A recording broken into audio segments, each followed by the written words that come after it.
Honorable Shri Jayant Sinha, who is the chairperson of the Standing Committee for Finance, Parliament of India, and BJP Lok Sabha member of Parliament from Azharibagh, Jharkhand, and is no stranger to the PEVC ecosystem.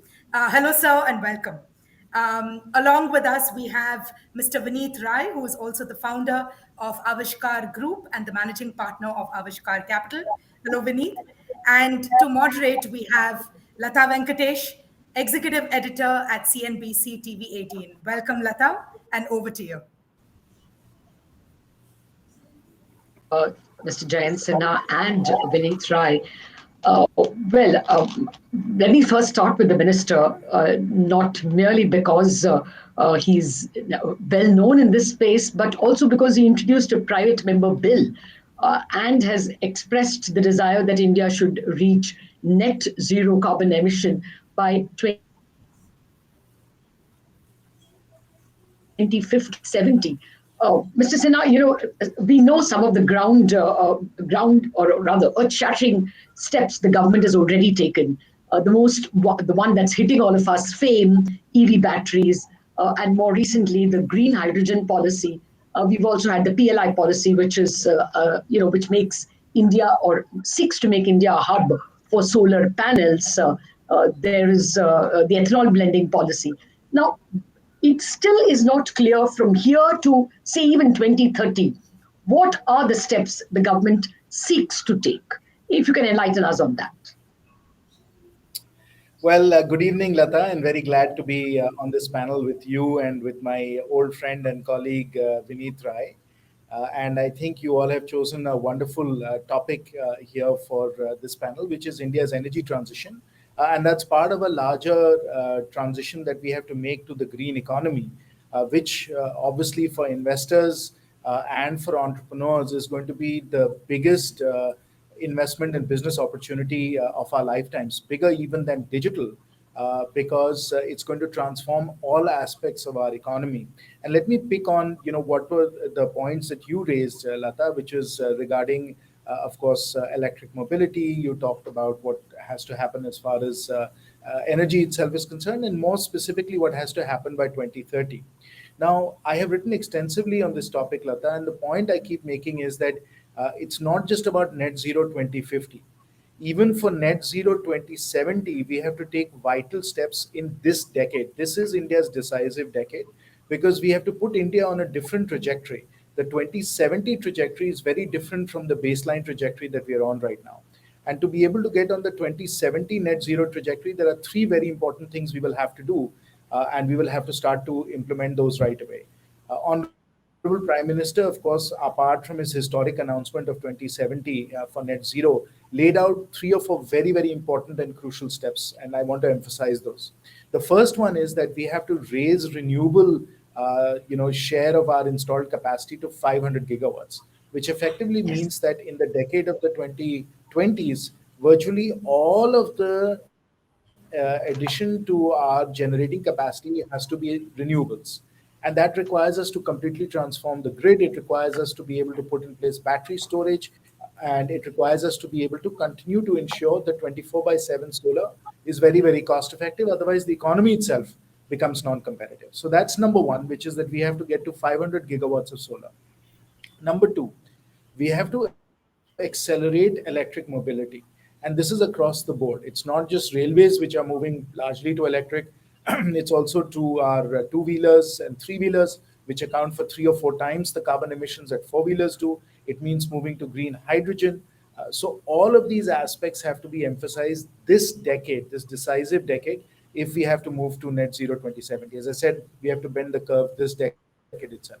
And then number three, as far as industry is concerned, and again, cement, steel, fertilizer, they also have to start moving away from coal and moving towards alternative sources of energy, such as green hydrogen, biofuels, and so on, and potentially even electric as well.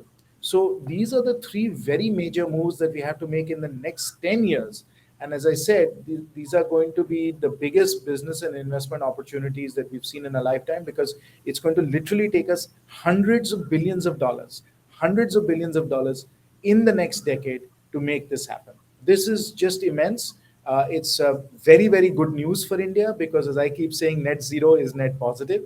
Net zero is net Yes. positive. It'll drive GDP growth, it'll drive jobs, it'll reduce air pollution, and very importantly, so given the Ukraine crisis and what we've seen with oil Yes. prices, it'll make us less dependent on the import of fossil fuels. So, for Atmanirbhar Bharat, as Honorable Prime Minister has correctly in a very visionary way laid out, we have to move away from fossil fuels towards renewables, towards solar, and that has to begin to happen in a very substantial way in this decade itself. Fair point, Minister. I'll reserve a question to you on this Ukraine war in just a minute. The three pillars that you have laid out, the government itself going toward the things that we have to do in terms of 500 gigawatts of renewable, the battery storage and the grid that has to be set up, electric mobility, and the need for otherwise polluting companies like cement and steel to do. You know, one sees hope because industry or the captains of industry are seized of the problem. We saw large announcements coming from the Reliance Group for hydrogen, green hydrogen, and hydrogen fuel cells eventually. We see the Tatas extremely charged up on EV. So the soul of Indian industry is behind this. Impactful impact investors, Vinit Rai, who has joined us. Mr. Rai, what is your sense? Do you think there is enough of VC and private equity interest in this? I know there are a lot of numbers, but are they impactful numbers?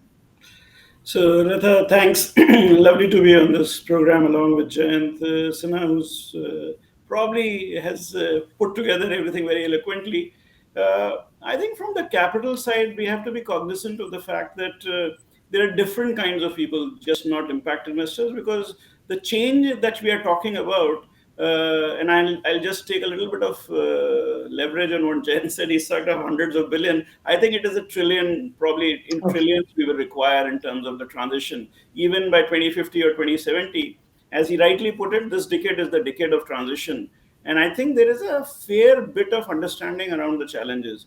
And the three things that Jen talked about, very critical and important. But then there are other areas where, from an impact perspective, I genuinely believe because you see, we are actually releasing carbon in the air, and that release is coming from the coal-fired plants and others, which will require a significant amount of capital infusion for transition.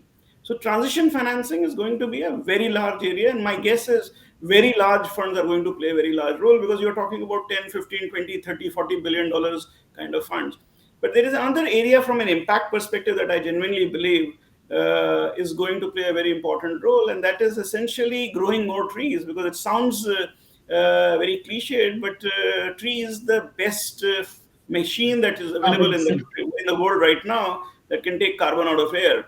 Now, for investors like us, we genuinely see a huge opportunity emerging, more so because of the statement around net zero. 15,000 global Fortune 500 companies, large companies, have actually committed to net zero, and India must seize the opportunity to attract hundreds of millions. Hopefully, we believe, this is our estimate, $200 billion of capital India can attract. That is going to be long term, most likely will never leave the country, and that could actually help our tribals and farmers to actually grow significant amount of trees. The carbon credits from them could actually create a significant amount of arbitrage and return for the investment that is coming. Now, the world has seen forestry based investments, but I think pure carbon first investments, where the immediate objective is to use natural resource based sequestration, including avoidance, so where we can actually attract a significant amount of capital to have our mangroves or our forests being green. So this is not something that only investor can do. We can raise a lot of capital, but government has a very important role to play, because the forestry ministry, how do you tax carbon credits? Who owns the carbon credits? What is the relationship between NDC and the credits that are voluntary / private? So there is a lot that needs to be done. I think post COP26, I think there is a committee that has been set in, and I think Jayant will be much better positioned than I am to say when and how we will get this clarity. But I think there is one more thing that I would actually touch on. Under the scope 3, there is a definite need for MSME and SME to change as well. And I think the big guys need to be taken care by big funds. But under the scope 3, the large guys will have to report how they are actually changing their how they are meeting their scope 3 requirements, which again requires all the ancillaries to change as well. So that's another big opportunity, both from financing and value creation. Okay, actually, you have summed up very well what private capital and industry needs from the government, which is exactly that, the Bureau of Energy Efficiency and where it is headed. I guess, Mr. Rai, that's what you're referring to. Mr. Sinha, exactly that then was going to be my next question to you.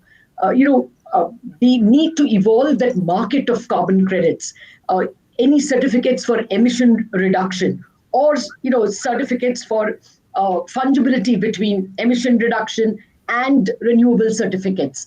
Where is it standing now, this Bureau of Energy Efficiency, and what is its game plan? Lata, you've touched on the $1 trillion question, which is how are we going to deal with carbon credits globally? Yes. And this is a matter of intense debate and discussion around the world, in the global north as well as in the global south.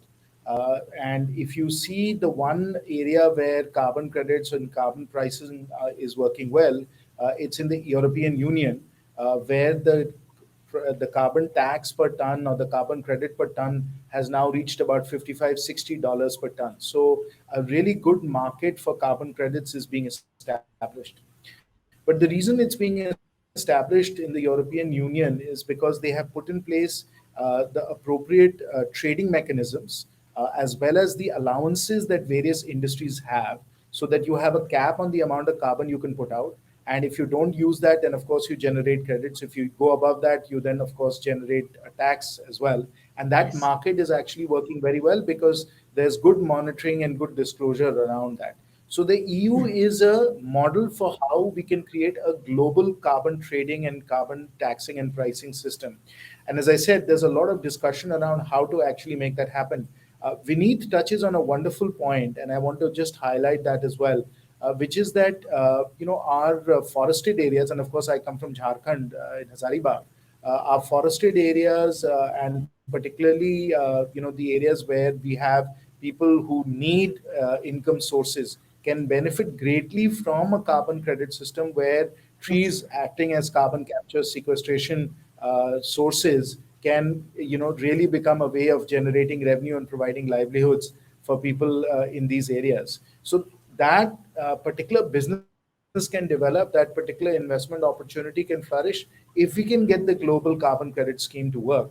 And that's why we are living in a very interconnected world. I tell everyone कि हम समुंदर में रहते हैं कुएं में नहीं, हम समुंदर में बिल्कुल. रहते हैं कुएं में नहीं, because if we can get the global carbon credit scheme working, then even in Hazaribagh and in Chatra and Lohardaga and Gumla and Latehar, even in those areas, we can get the benefits of carbon credit schemes to help poor people to undertake this just transition. And of course, we have to migrate away from coal over the next few decades. And this is a great source of livelihood if we can do that, whether it is solar trees, whether it's actual trees. We have to make those work, but to make those work, we have to get the global schemes to work properly, and India has to get plugged into those global schemes as well. So that's why this is a whole transformation of our economy that has to work at multiple levels, right down at the grassroots, but right up at the global level as well, at the G20 level also. Okay. No, actually, I'm getting a bit of a doubt. Do you think we have to get only into the global system, or do you think we have to evolve our own carbon taxes and our own carbon credits? Mr. Rai, if you want to add to that,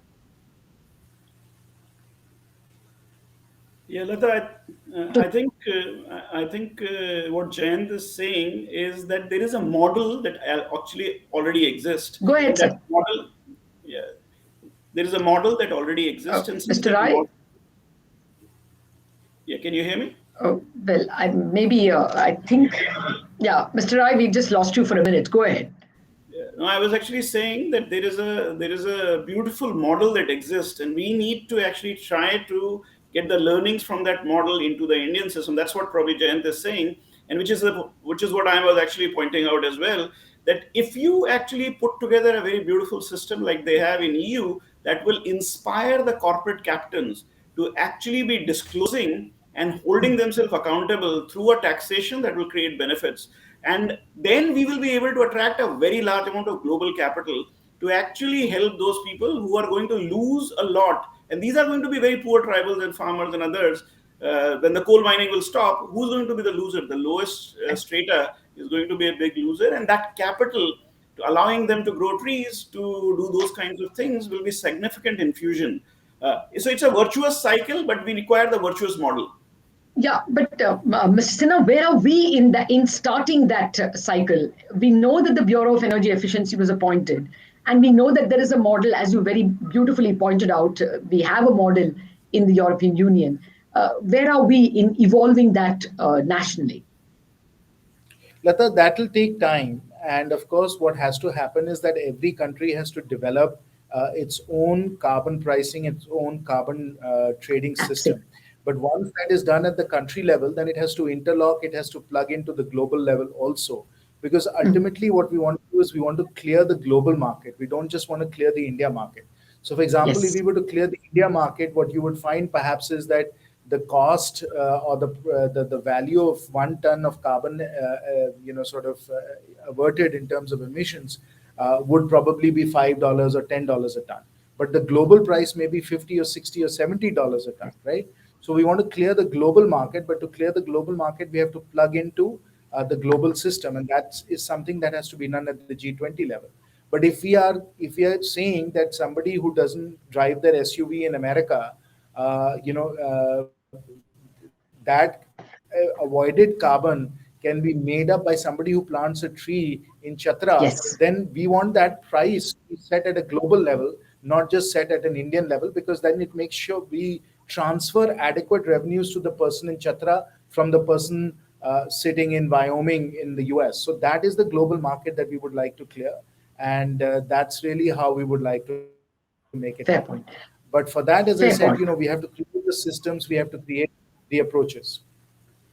Fair point. Well, Mr. Sinha, before I ask you the next question, just a word on the Ukraine war and the sudden realization in Europe that while ESG is good, we need the gas now. And therefore, in financial circles, the joke is today short ESG, long fossil fuels. Do you think that we probably, at least temporarily, will have to build coal reserves? I mean, or at least invest a little bit in them because it's going at $430 a ton and we're importing at that price. So, Lata, that is absolutely a joke because the reality is that everybody in Europe is waking up to the fact that they should have moved to ESG even faster. It Earlier. is the continued dependence on fossil fuels that has brought them into a situation where they are dependent on volatile, sort of imports of fossil fuels, which is exactly our situation as well. Our entire macroeconomic situation depends on the price of oil imports. And with oil, of course, hitting 120, $130 a barrel, obviously it makes our macroeconomic situation a lot more delicate. And so it's equally important for us as well to reduce our dependence on imported fossil fuels and to improve our Atmanirbharta when it comes to our energy supplies. All right, so the war has not deterred us, but actually encouraged us towards more ESG. Vineet Rai, Rochelle is already on stage and probably wants us to wind up. Any last word that you want by way of policy that can speed up private equity investments in all kinds of energy transition, not just carbon market, which we discussed in at length, but anything else? Sulata, I think the only, and I'm going to call Jayant after this because I think there is very important discussions we have to have from investors' perspective. But I think this energy transition is a huge opportunity for India, and I think from what I am hearing from Jayant that the government is cognizant of that. I also heard it from other people as well, so I think the government is aware of it. We need to act fast because the opportunity is really, and I think the Ukraine war, the war that is taking place, has actually brought that really on the forefront. The $130 actually makes it impossible for us to survive. Our inflation is going to be out of control. So the energy war is going to be the real third world war for us, and we need to do well. And capital is going to play a small but important role. Whatever we can do needs to be done at a much faster.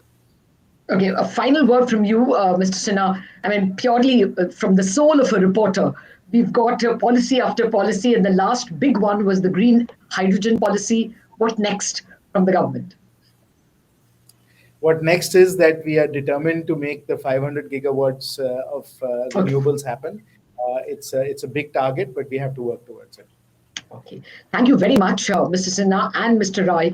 We tried to pack in a lot in 20 minutes, and I think we have some kind of an understanding on the various parameters in which government is working and industry wants it to work. Over to you, Rochelle. And thank you very much, Mr. Sinha and Mr. Roy. Thank you, Lata. It's always a pleasure to watch you moderate a panel and especially a topic like this. Thank you so much. Mr. Sinha and Vineet, please stay up on stage because the next topic is something that I will want you to speak about as well. This topic is very, very close to my heart. It's all about gender diversity. And, it's a no brainer that gender diversity also means extremely good business. And I think we need to set the flywheel of gender diversity in the investing ecosystem because the more women that we have in the investing decision making roles, the more women we will be able to fund in entrepreneurial roles. And that will create a lot of role models in the system. And that's when you correct the balance because a lot of women then come in. We've made strides of progress through various platforms, and at least now we're seeing the entry funnel getting corrected to a great extent. Vineet, your firm almost has a 40% women, balance in your investing team, which is fantastic and very rare to see in private equity. What are your thoughts on the topic? So, Rochelle, I genuinely believe that you can't leave 50% of the humanity out of the leadership position. I mean, that will be a travesty to have leave out such brilliant leaders, such brilliant minds out of. And I think it's actually only create benefits to us. Avishkar, not only does it have 40% of women participation at various level, we have 25% at partner level that actually is quite significant in some of our funds.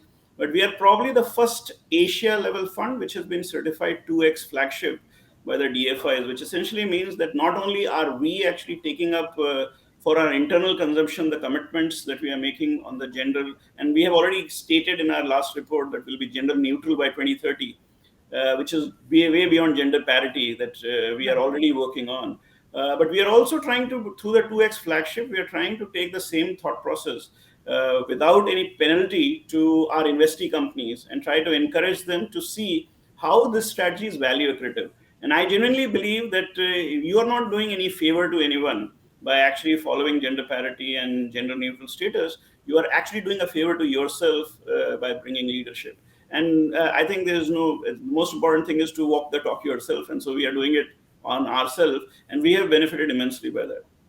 Of course, walk the talk, Vineet, and a lot of funds need to use your model and then sort of follow suit. Mr. Sinha, would love to get your closing thoughts on the topic. Well, I'm married to one of India's best known investors, and she has been an investor in India for 30 years. My wife, of course, Dr. Punita Kumar Sinha. I understand the challenges and the opportunities that women face in the workplace intimately well as a result of that. And of course, when I was running Omidyar Network, we made sure that we had a very well balanced workforce. And of course, now Omidyar is being run by Rupa very ably as well. So, in my own efforts, I have always tried to make sure that we are as encouraging and as supportive of women as possible because it's for our own benefit. I mean, humanity's benefit that people who are much smarter, much better than I am or Vineet is are actually in charge. So we've got to create the opportunities. We've got to get out the way and let women lead and get to a much better world as a result of that. Of course, and I think we require the male champions as well, along with the women champions, to set that right. And I think we're taking the right steps. Thank you, gentlemen, for those thoughts. And I think we have a video that's set up by IVCA, which will be cast now. Thank you.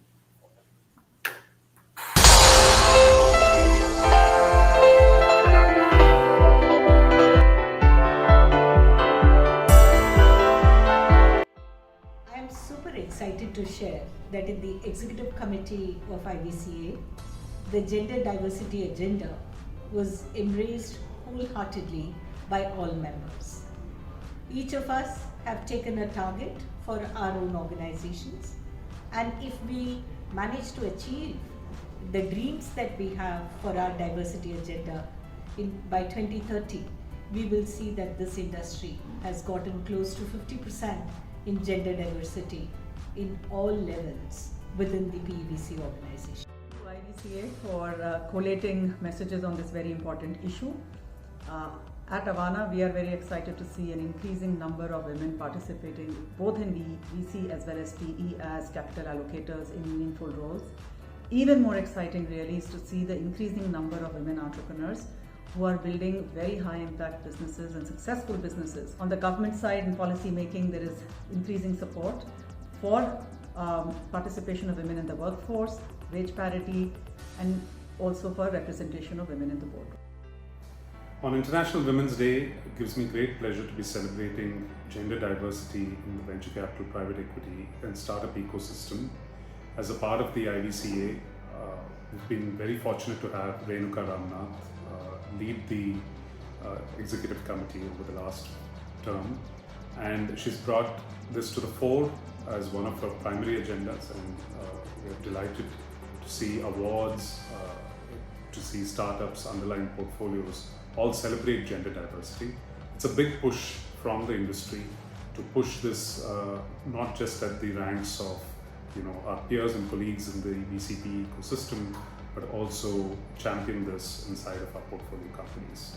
So looking forward to doing a lot more over the decade. At Avishkar Capital, we have taken a large responsibility to support and encourage more women representation, not only within our team, but also in our portfolio companies. But we understand that this requires a structural change. This will require to see participation from the larger ecosystem and the wider stakeholder group. There is a huge role to be played by investors, the ecosystem, the networks, the industry bodies to see this change. In the Indian PE/VC industry, we already have some fantastic women leaders, and this funnel needs to expand significantly. I'm truly happy that IVCA has brought this discussion about gender diversity to the center stage of the flagship event. My best wishes to IVCA for supporting many more such education and networking initiatives. Happy Women's Day to all the wonderful women in the venture industry. 5 years ago or 6 years ago, there were less than 1 to 2% women. We've made a lot of progress in the last 5 years. There's been a tremendous effort by across funds to be more inclusive, and I'm happy to say that in most funds we are starting to see at least a double-digit number of women, and still some ways away from global benchmarks of 20 to 25%. The good byproduct of this is that in the next decade, we'll see more women entrepreneurs getting funded because of the networking nature of our business. Anyway, look forward to supporting this movement to getting more women into the PE and VC industry. Thank you. I've been lucky to be a founder very early in the Indian startup ecosystem. I'm glad to see both the startup and the venture ecosystem grow. I think we're in our teenage phase right now. We've come a long way, but we still have a long way to go. And here's wishing everyone all the best. And I do hope to see a gender diverse and a very inclusive ecosystem in years to come. The financial segment, especially the capital funding industry, needs to take a bigger responsible role towards parity. This is possible only if every leader in every segment takes the responsibility to develop their cognitive conscious skills and function from that space. Big shout out to IVCA for celebrating gender diversity. The number of women entering private equity and VC over the last few years has increased. What's still very sad and shocking is that the decision makers at the top are still largely men. As a founder of a private equity fund with lots of women in key decision-making roles, from our core investment team to our investment committee, our board of directors, and advisory board, I can vouch for the fact that a balanced decision-making team at the top just works better. So I would urge women to stick it out, get to the top, get to key decision-making roles in our industry, and I would urge the ecosystem to be much more enabling to promote and encourage women to reach these decision-making roles.